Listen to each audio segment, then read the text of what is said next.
To get a Gmail on iPhone 17, first of all, we'll need to open the App Store on our device. Next step is to look for the Gmail by clicking on the search right here, then type in Gmail.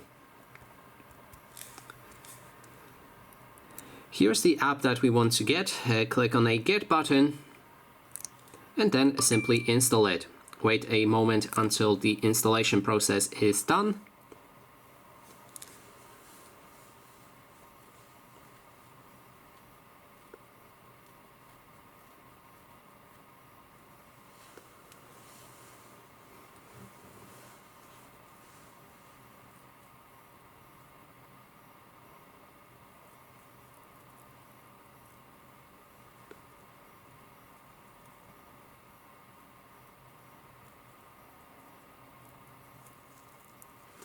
And when it's ready, click on Open.